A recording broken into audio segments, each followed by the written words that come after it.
अंचलवासी बहुत खुशी आज्ञा ये स्वास्थ्यर जो अवस्था थिला आम जहाँ कि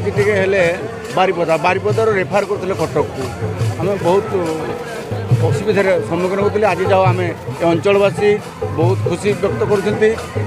स्वास्थ्य सेवा द्वारा आम बहुत उपकार पाइबा। स्वास्थ्य सेवार उन्नति पाई गोटे मंचरे उपस्थित रही जिलार समस्त निर्वाचित जनप्रतिनिधि और राज्य कैबिनेटर 3 मंत्री जहाँकि मयूरभंज जिला सोलियापदा ब्लॉक बागड़ा ठारे उपस्वास्थ्य केन्द्र और प्राथमिक स्वास्थ्य केन्द्र स्तरीय आयुष्मान आरोग्य मंदिर एवं जनस्वास्थ्य केन्द्र भित्तिप्रस्तर स्थापन पाई स्वास्थ्य परिवार कल्याण संसदीय व्यापार और सूचना प्रजुक्ति विकास योजना मंत्री डॉक्टर मुकेश महालिंग, गृह नगर उन्नयन मंत्री डाक्तर कृष्णचंद्र महापात्र, जंगल परिवेश मंत्री गणेश राम खुंटिया, मयूरभंज लोकसभा सांसद नवचरण माझी, राज्यसभा सांसद ममता महंत,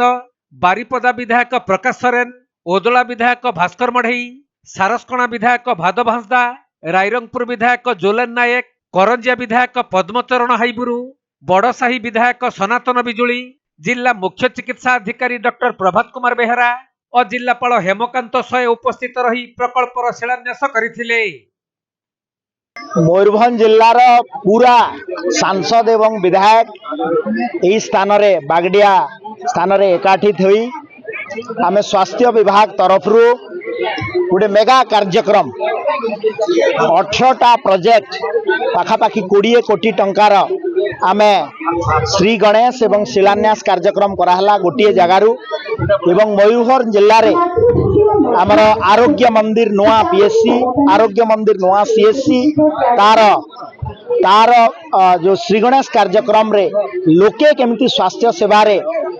भल स्वास्थ्य सेवा पाई पारिबे ता पई ये कार्यक्रम एवं आज एरा श्री गणेश एवं शिलान्यास होइछि। तेबे आदिवासी नृत्य वाद्यर ताले ताले मंत्री और विधायकों को स्वागत करा जायथिबा बेले 14 कोटी टंका व्यय बरादरे 18टी प्रकल्पर भित्तिप्रस्तर स्थापन करिसंती स्वास्थ्य मंत्री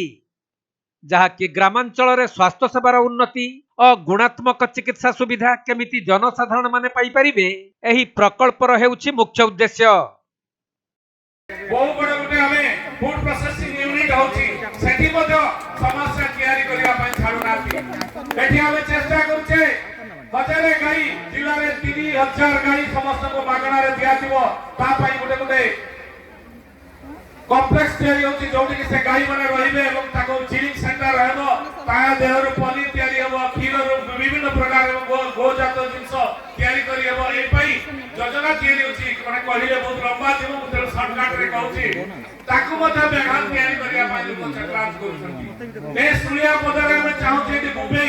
आमे सस्ता रे बिकी दउछु आमे चाहूछु मुंबई रे कि ट्रेनिंग सेंटर हेबो एवं मुंबई रो विभिन्न प्रोडक्शन प्रोडक्ट हे परिबो एवं ताकू उच्च दर रे एठी आसी कि विभिन्न व्यापारी माने नैथिबे से पय मते योजना हेउची किंतु ए योजना सबको भंडोर करिवा पय 24 वर्ष धरी जे माने किछि करि नथिले से माने चेष्टा करूछंती 8-13 वर्ष धरी सब स्टेशन एठी देउल रे होथिला आडवा रे होथिला थेई पार नथिला दीर्घ दिन धरी किछ कथा कहि कि लोक जे कॉन्ट्रैक्टर ठेकेदार पैसा खाइ दितला आमे सरकार को आसिला परे तबे पूर्वरु होइतिबा मयूरभंजर मुख्य चिकित्सालय एबे एक प्रकार रेफर सेंटर पलटि जाइछि तेणु सही मेडिकल कॉलेज एंड हॉस्पिटल को त्वरान्वित करी किभली भाबरे सबु विभाग रे डाक्टर नियुक्ति सहित गुणात्मक धरणर चिकित्सा सुविधा लोकों को जोगाई दिया जाई परिबो से नै स्वास्थ्य मंत्री प्रतिश्रुतिबद्ध बोली लोकों को आगरे अभिभाषण रखिथिले।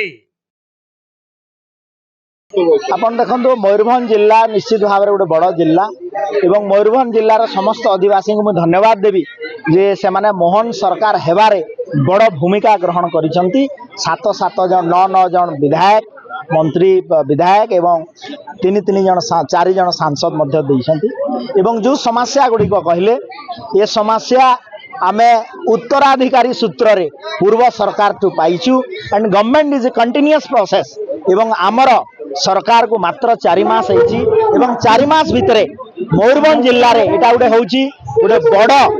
कार्यक्रम जोथरे कि आमे 18टा प्रोजेक्ट रो श्री गणेश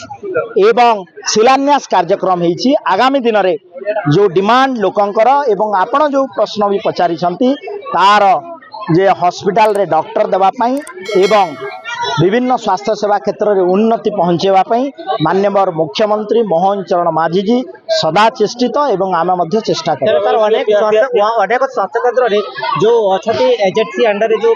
पिला काम कर रेगुलाराइज नहीं कौन कहे सर आपण देखंतु ताकू government will think of. Mayurbhanj जिला मुरुडारू ज्ञानरंजन बेहेरा रिपोर्ट कोणार्क लाइव।